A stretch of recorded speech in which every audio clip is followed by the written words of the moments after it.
మీకు ఈ వీడియో నచ్చినట్లయితే వీడియో క్లిక్ చేసి ఛానల్ని సబ్స్క్రైబ్ చేసుకోండి. కిరణ్ ఇక ఎస్ఐ కలర్ని పట్టుకొని గట్టిగా పట్టుకొని ఉంటే కానిస్టేబుల్స్ అందరూ వదులు వదులు అని అంటూ ఉంటారు. దాత్రికి చూసి సైగ చేస్తూ ఉంటాడు. అక్కడి నుంచి ఎస్ఐని తోసేసి పారిపోతాడు. కానిస్టేబుల్స్ ముగ్గురు కూడా కిరణ్ వెనుక పడతారు. వాడిని వదలకండ్రా, పట్టుకోండి అని ఎస్ఐ చెప్తూ ఉంటాడు. దాత్రి అప్పుడే వచ్చి ఎస్ఐ శ్రీనివాస్ని చూస్తూ ఉంటుంది. ఒక టవల్ తీసుకొని ఎస్ఐ వెనుకగా వెళ్ళి తలకి బిగించేసి గేట్ కేసి బాగా కొట్టి ఇక వీపుపై కూడా ఒక గుద్ది గేట్ తీసుకొని ఇంటి లోపలికి వెళ్ళిపోతుంది. తలుపు తీయడానికి ట్రై చేస్తూ ఉంటే తలుపు తెరుచుకోదు. తన తల పిన్ను తీసి తలుపు ఓపెన్ చేస్తుంది. అప్పుడే కిరణ్ అక్కడికి వస్తాడు. ఎస్ఐ శ్రీనివాస్ అయితే ఎవరా నన్ను కొట్టింది, ఎవర్రా అంటూ కానిస్టేబుల్స్ ఎక్కడ చచ్చారా అని చుట్టూ చూస్తూ ఉంటారు. అక్కడైతే ఎవరు ఉండరు. కిరణ్ వచ్చి మేడం వాళ్ళు పక్క స్ట్రీట్లో ఉన్నారు అని చెప్తూ ఉంటే అప్పుడే తలుపు ఓపెన్ అవుతుంది. కిరణ్ నువ్వు బయట లాక్ చేసుకొని దూరంగా వెళ్ళిపో, ఎవరైనా వస్తే నాకు వెంటనే ఫోన్ చేయి అని గ్లౌజెస్ తీసుకుంటుంది. నా ఫోన్ కూడా ఇవ్వు అని ఫోన్ కూడా తీసుకుంటుంది. ఇక దాత్రి ఇంటి లోపలికి వచ్చి ఫోన్ లైట్ ఆన్ చేసుకొని అంతా కూడా సెర్చ్ చేస్తూ ఉంటుంది. ఏమైనా సాక్ష్యాధారాలు దొరుకుతాయా అని. కానిస్టేబుల్స్ దగ్గరికి వచ్చి ఏమైంది సార్ అని అడుగుతుంటే ఎవరు నన్ను ముసుగేసి కొట్టారా అని చెప్తూ ఉంటాడు. మేము వచ్చే కొందికి ఎవరు లేరు సార్, బయట కూడా లేదురా, నన్ను బాగా చావు కొట్టారు. ఆ దెబ్బల్లో ఆ కోపం పగా కనిపించాయిరా. ఖచ్చితంగా కొట్టింది పోలీసే అన్న డౌటు. సార్ మేం కొట్టడం ఏంటి సార్ అని కానిస్టేబుల్ అడుగుతుంటే మీకంత గట్టిగా కొట్టే ధైర్యం లేదురా అని ఎస్ఐ చెప్తూ ఉంటాడు. ఇక ఇంటి లోపలికి ఎవరైనా వెళ్ళారేమో చూద్దాం పదండి అని లోపలికి వెళ్తారు. కిరణ్ అయితే వాళ్ళని చూసి ఇక దూరంగా పారిపోతాడు. దాత్రి ఫోన్ టార్చ్ ఆన్ చేసుకొని ఇల్లంతా సెర్చ్ చేస్తూ ఉంటుంది సాక్ష్యాల కోసం. ఇంటి డోర్ని చూస్తుంటే డోర్ అయితే లాక్ అయ్యి ఉంటుంది. వేసిన లాక్ వేసినట్టే ఉందే, నాకెందుకో ఇదంతా జేడీ పనిలాగానే అనిపిస్తుంది అని ఎస్ఐ శ్రీనివాస్ అంటూ ఉంటాడు. ఒకసారి ఇంటి చుట్టూ చూడండి అని కానిస్టేబుల్తో అంటే వెంటనే వాళ్ళు చుట్టూ చూడడానికి వెళ్తారు. దాత్రి స్టెప్స్ ఎక్కి పైకి వెళ్తూ ఉంటుంది. హీరోయిన్ మర్డర్ జరిగిన చోటికి వస్తుంది. ఆ రూమ్లో ఏ ఒక్కటి వదలకుండా మొత్తం సెర్చ్ చేస్తూ ఉంటుంది. అప్పుడే తనకి అక్కడ ఒక సవరం కనిపిస్తుంది. హీరోయిన్ జుట్టు బాగానే ఉంది కదా, తను ఇలాంటి విగ్ పెట్టుకోదే, మరి ఎవరిది అని తన ఒక బ్యాగ్లో ఆ జుట్టు వేసి తనతో పాటే పెట్టుకుంటుంది. ఇంకా మొత్తం సెట్ చేస్తూ ఉంటుంది. అప్పుడే తనకు అక్కడ కొన్ని గాజు ముక్కలు కనిపిస్తాయి. రక్తంతో తడిచిన ఒక పాదముద్ర కూడా కనిపిస్తూ ఉంటుంది. దానికి ఆ పాదానికి 6 ఫింగర్స్ ఉండడం చూస్తుంది దాత్రి.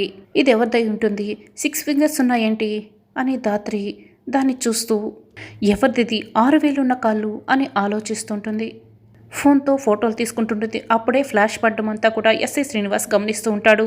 కానిస్టేబుల్స్ వచ్చి చుట్టుపక్కలంతా చూసాం సార్, ఎవరు లేరు అని చెప్తూ ఉంటే లోపలేదో జరుగుతుంది అని డోర్ దగ్గరికి వెళ్తారు.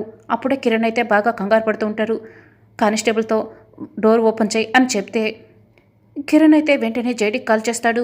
చెప్పు కిరణ్, వాళ్ళకి మీ మీద అనుమానం వచ్చింది మేడం, వాళ్ళు డోర్ తీస్తున్నారు మేడం, లోపలికి వస్తున్నారు, తొందరగా రండి అని చెప్తూ ఉంటాడు. దాత్రి ఎలా ఉన్నవి అలా డోర్ క్లోజ్ చేసేసి వెంటనే బయటకు వచ్చేస్తుంది. ఆ గదిలో నుంచి బయటకు వచ్చి ఎస్ఐని కానిస్టేబుల్స్ని చూస్తూ ఉంటుంది. ఎవరు లేరు సార్ అని కానిస్టేబుల్ అంటే ఉన్నారని చెప్తున్నాను కదా, వెళ్ళి లైట్స్ ఆన్ చేయండి అని ఎస్ఐ శ్రీనివాస్ అంటాడు. అన్ని లైట్స్ కూడా ఆన్ చేస్తారు. ఇక ఎస్ఐ శ్రీనివాస్ అయితే ఎవరో వెళ్తున్నది గమనించేస్తాడు. జగదాత్రి అనుకుంటూ ఓ పక్కకు వెళ్ళి నిలబడుతుంది. లోపల ఎవరున్నారో నాకు తెలుసు, మర్యాదగా బయట వచ్చేస్తే మంచిది అని శ్రీనివాస్ అంటాడు. నేను 3 లెక్కపెట్టి లోపల వస్తే అరెస్ట్ మాత్రమే చేస్తాను, లేకపోతే ఇక్కడే ఎన్కౌంటర్ చేస్తాను అని వార్నింగ్ ఇస్తూ ఉంటాడు. బయటికి వెళ్ళే దారి కూడా లేదు. బయటికి వెళ్ళాలంటే ఆ శ్రీనివాస్ని దాటుకొని వెళ్ళాలి. ఎలా అని దాత్రి అనుకుంటూ ఉంటుంది. ఈ ఎస్ఐ 1, 2 అంటూ నెంబర్స్ కౌంట్ చేస్తూ ఉంటాడు. సార్ లోపల ఎవరున్నారో నాకు తెలుసు సార్ అని ఒక కానిస్టేబుల్ అంటాడు. ఎవరు, నువ్వు చూసావా, ఎక్కడున్నారు అని అడుగుతుంటే ఈ ఇంట్లో ఉన్నది ఈ ఇంట్లో చనిపోయిన హీరోయిన్ సార్ అంటాడు. అవును సార్, ఇలా అకస్మాత్తుగా చనిపోయిన వాళ్ళు దెయ్యాలు అవుతారని మా బామ్మ చెప్పింది సార్ అని అంటాడు. అప్పుడే దాత్రికి ఒక ఐడియా వస్తుంది.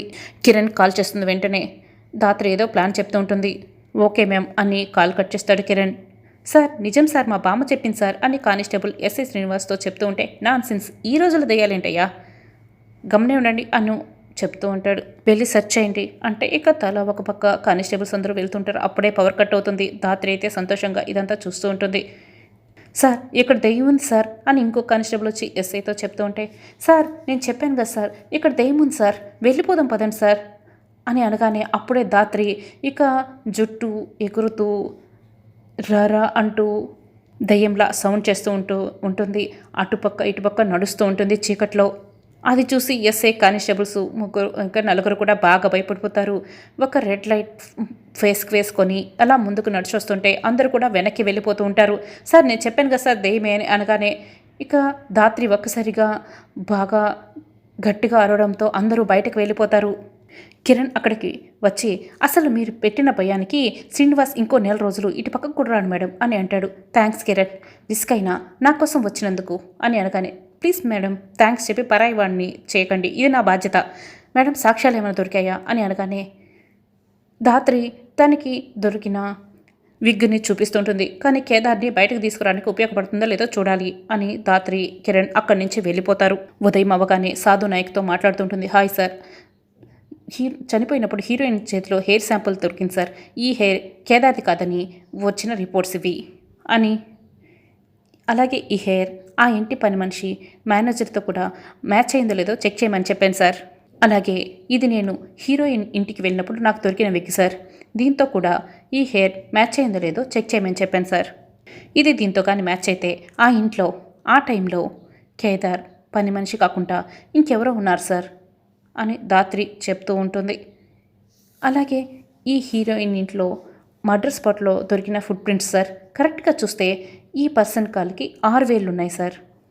కేదార్ ఆ రూమ్లోకి సౌండ్ కంటే ముందు వెళ్ళాడని కానీ లేదా కేదార్ హీరోయిన్ చంపడం చూసిందని కానీ మనకి పని మనిషి చెప్పలేదు. జస్ట్ కేదార్ ఆ టైంలో ఆ ఇంట్లో ఉన్నాడు అండ్ పని మనిషి వెళ్ళేసరికి కేదార్ ఆల్రెడీ అక్కడ ఉన్నాడని మాత్రమే చెప్పింది. అవునని సాధునాయక్ అంటాడు. అంటే పని మనిషి కూడా కేదార్ లాగానే సౌండ్ విని లోపలికి వెళ్తే కేదార్ కంటే ముందు వెళ్ళిన పర్సనే కదా సార్ మనం వెతకాలి అని దాత్రి అంటే, జేడి శ్రీనివాస్ని కాన్ఫరెన్స్ కాల్లో తీసుకో అని సాధునాయక్ అనగానే జేడీ కాల్ చేస్తూ ఉంటుంది. Hello Srinivas, I'm JD. Sadhunayak గారు కాన్ఫరెన్స్లో ఉన్నారని చెప్పగానే శ్రీనివాస్ కేసు ఎంతవరకు వచ్చింది అని అడుగుతూ ఉంటాడు. ఆల్మోస్ట్ అయిపోయింది సార్, రేపు ఈవినింగ్ కల్లా చంపింది కేదార్ అని ప్రూవ్ చేస్తాను సార్. విన్నారా సార్, ఇప్పుడు కూడా మర్డర్ చేసింది ఎవరో కనిపెడతానని కాకుండా కేదార్ అని మర్డర్ చేశాడని సాక్ష్యాలు రెడీ చేస్తున్నాను అంటున్నాడు. అన్ని సాక్ష్యాలు కేదారే మర్డర్ చేశాడని చెప్తున్నాయి సార్ అని శ్రీనివాస్ అంటాడు. లేదు సార్, ఆ ఇంట్లో అప్పుడు వేరే వాళ్ళు కూడా ఉన్నారు అని జేడీ అంటుంది. దానికి సంబంధించిన అన్ని సాక్ష్యాలు మీకు చూపించాను. గుడ్డిగా మర్డర్ చేసింది కేదార్ అని నమ్ముతున్న శ్రీనివాస్ గారిని చూస్తుంటే ఎలా రియాక్ట్ అవ్వాలో నాకు తెలియట్లేదు సార్ అని జేడీ అంటుంది. కేదార్ జస్ట్ ఆరోపణలు ఎదుర్కొంటున్నాడు కానీ నిందితుడు కాడు శ్రీనివాస్ గారు. మీరు అనుకున్నది కాకుండా జరిగింది ఎంతో కనిపెట్టండి, నిజాన్ని నిరూపించండి అని జేడీ అనగానే, సార్ జేడీ కావాలని నా కేసుని తప్పుతో పట్టిస్తుంది అని శ్రీనివాస్ సాధునాయక్ చెప్తుంటే, ఎవరు తప్పుతో పట్టిస్తున్నారు, ఎవరు తప్పుటడుగులు వేస్తున్నారో నాకు బాగా తెలుసు శ్రీనివాస్. వెంటనే కేదార్ కండిషన్పై యాక్సెప్ట్ చేసి అతన్ని విడిచిపెట్టు. అలాగే ఆ మేనేజర్ పని మనిషి హెయిర్ శాంపుల్స్ తీసి ల్యాబ్కి పంపించు అని సాధునాయక్ అంటూ, శ్రీనివాస్ సైలెంట్గా ఉన్న నన్ను సస్పెక్షన్ వరకు తీసుకెళ్లొద్దు అంటూ సాధునాయక్ వార్నింగ్ ఇచ్చి ఫోన్ కట్ చేస్తారు. Dhatri thank you sir, thank you so much అని చెప్తూ ఉంటుంది. ఎస్ఐ రవి అనే ఒక కానిస్టేబుల్ని పిలుస్తాడు. అతన్ని రిలీజ్ చేయి అని అనగానే కేదార్ని రిలీజ్ చేసేస్తాడు. నన్ను ఎక్కడికి తీసుకెళ్తున్నారు అని కేదార్ అడుగుతూ ఉంటాడు. నీ కండిషన్ బెయిల్ని యాక్సెప్ట్ చేస్తున్నాను అని ఎస్ఐ అంటాడు. అక్కడ సంతకం పెట్టు. కేదార్ దగ్గర సంతకం పెట్టించుకుంటాడు. అంత ఆనందపడిపోకు, నీకు వచ్చింది కండిషన్ బెయిలే. ఎప్పుడు పిలిస్తే అప్పుడు స్టేషన్కి రావాలి, సిటీ వదిలి వెళ్ళకూడదు. మళ్ళీ సాక్ష్యాలు సంపాదించి నిన్ను ఈ చేతులు తీసుకొచ్చి సెల్లో వేయకపోతే నా పేరు శ్రీనివాస్ కాదు అని అనగానే Kedar all the best sir అని చెప్పి వెళ్ళిపోతాడు. కేదార్ బయటికి రాగానే దాత్రి కేదార్ని చూస్తూ ప్రేమగా కేదార్ చెంపపై నిమురుతూ ఉంటుంది. Thank you so much Dhatri అనగానే, మనకి సాధు సార్స్ కూడా చాలా హెల్ప్ చేస్తారు, ఒకసారి మాట్లాడు అని దాత్రి ఫోన్ చేసి కేదార్కి ఇస్తుంది. జై హింద్ సార్ అంటే, జై Hind, thank you sir, thank you so much అని చెప్పగానే, థ్యాంక్స్ అని జగదాత్రికి చెప్పు. పంతం పట్టుపట్టి అన్ని అడ్డంకులు దాటుకొని వెళ్ళి నిన్ను కాపాడింది. జస్ట్ కేదార్ని బయటకు తీసుకురాగలిగాను అంతే సార్, ప్రమాదం ఇంకా పూర్తిగా పోలేదు అని ధాత్రి అంటుంది. మర్డర్ చేసింది ఎవరో కనిపెట్టి సాక్ష్యాలు సంపాదించే వరకు కేదార్ ఈ కేసు పడినట్టు కాదు సార్ అని ధాత్రి అంటుంది. ముందుగా ఆ ఎస్ఐ శ్రీనివాసం దాటి సిస్టమ్ దాటి కేదార్ని బయటకు తీసుకురాగలిగావు. ఇప్పుడు నేను కెరియర్లో చూసిన ఇద్దరు బెస్ట్ ఆఫీసర్స్ ఒక మర్డర్ని ఛేదించడానికి వెళ్తున్నారు. కాన్ఫిడెంట్గా చెప్తున్నాను, ఈ మర్డర్ చేసింది ఎవరైనా మిమ్మల్ని దాటి తప్పించుకోలేరు. జై హింద్ అని సాధు నాయక్ కాల్ కట్ చేస్తాడు. ఇంటికి వెళ్తాం పదా అని ధాత్రి కేదార్ని తీసుకొని ఇంటికి వెళ్తుంది. మినిస్టర్ నేను చూసుకుంటాను అని అంటూ నేను వెంటనే మీకు కాల్ చేశాను సార్ అని చెప్తూ ఉంటాడు. ఒక బకరా దొరికాడు, క్లేస్ కోజ్ అయిపోతుందని టయానికి ఇలా జరిగిందేంటి అని మినిస్టర్ అనుకుంటున్నాను. నేను సృష్టించిన అబద్ధాన్ని దాటుకొని నిన్ను చేరుకోకముందే నేను ఏదో ఒకటి చేయాలి, ఈ కేసులో వాడిని ఇరికించాలి. ఆ తెర వెనుక ఉండి ఇదంతా నడిపించిన అసలు సూత్రధారిని నేనేనని ప్రపంచానికి తెలియకూడదు అని మినిస్టర్ అనుకుంటుంటే, చెడపకరా చెడేవు అన్న మీటింగ్ తెలుసా బావా నీకు అని పక్కనే అడుగుతూ ఉంటాడు. రే పిచ్చ కోపంలో ఉన్నాను, పిచ్చి పిచ్చి మాటలు మాట్లాడకు అంటుంటే, రే ఆ పిచ్చి తగ్గి చెప్తున్నాను అంటూ నీ ప్రాణాలు తీసేస్తానరా అంటాడు. అందరినీ చంపేసి నువ్వు మాత్రం ఏం చేస్తావు బావా, చెడు తలుపుతావా అని అనగానే మినిస్టర్ కోపంగా చూస్తూ ఉంటాడు. జేడీ కేడీ మిమ్మల్ని వదలను అని మినిస్టర్ కోపంగా చూస్తూ ఉంటాడు. అప్పుడే నిషి ఫోన్ మాట్లాడుతూ లోపల నుంచి బయటికి వస్తూ ఉంటుంది. కేదార్ ధాత్రిని చూసి యువరాజ్ అని గట్టిగా కేకపడుతుంది. ఏమైంది నిష్క, ఎందుకు అరుస్తున్నావు అని యువరాజ్ బయటకు వస్తాడు. యువరాజ్ అయితే షాక్ అయి అలాగే చూస్తుంటాడు. కాచిపూచి కూడా బయటకు వస్తారు. ఇక కౌశికి సుధాకర్ కూడా బయటకు వచ్చి కేదార్ అక్క అని కేదార్ పిలుస్తుంటాడు. వచ్చేసావా అని కౌశికి అయితే చాలా ప్రేమగా పలకరిస్తూ ఉంటుంది. వదిన మామయ్య గారు నువ్వే తప్పు చేయలేదని నమ్ముతున్నారు అని చెప్పగానే, నువ్వు కేదార్ని తీసుకొని ఇంటికి వస్తావని చెప్పినప్పుడే నాకు తెలుసు జగదాత్రి, కేదార్ కష్టాలు తీరిపోతున్నాయని అని సుధాకర్ అంటాడు. లోపలికి రండి అని అనగానే, ఒక్క నిమిషం మామయ్య గారు, దిష్టి తీసి లోపలికి తీసుకెళ్తాను అని ధాత్రి అంటే, అవును కదా కేదార్ ఇంటికి వచ్చే సమయంలో నాకు సంతోషంలో గుర్తులేదు అని కౌశికి అంటూ ఉంటుంది. నువ్వు బయట ఉండు, నేను తీసుకొచ్చి ఇద్దరికి దిష్టి తీస్తాను అని లోపలికి వెళ్తుంటే, ఏం జరుగుతుంది వదిన అని నిషిక వచ్చి అడుగుతూ ఉంటుంది. ఆయన ఏమన్నా యుద్ధానికి వెళ్ళి రాజ్యాలు గెలిచొచ్చాడా దిష్టి తీసి ఇంట్లోకి సాధారణంగా ఆహ్వానించడానికి? ఆయన బెయిల్ మీద వచ్చినా కూడా ఈ మధ్య ఇంత సంతోషపడే సంబరాలు చేస్తారని అనుకోలేదక్కా అని కాచి అడుగుతూ ఉంటుంది.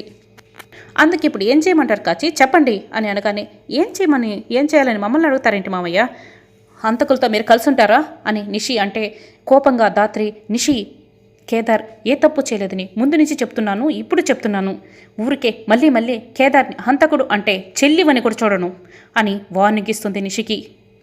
ఏం చేస్తావే అని చెప్పు, ఏం చేస్తావు, చంపేస్తావా అని నిషి ధాత్రిని అడుగుతూ ఉంటుంది.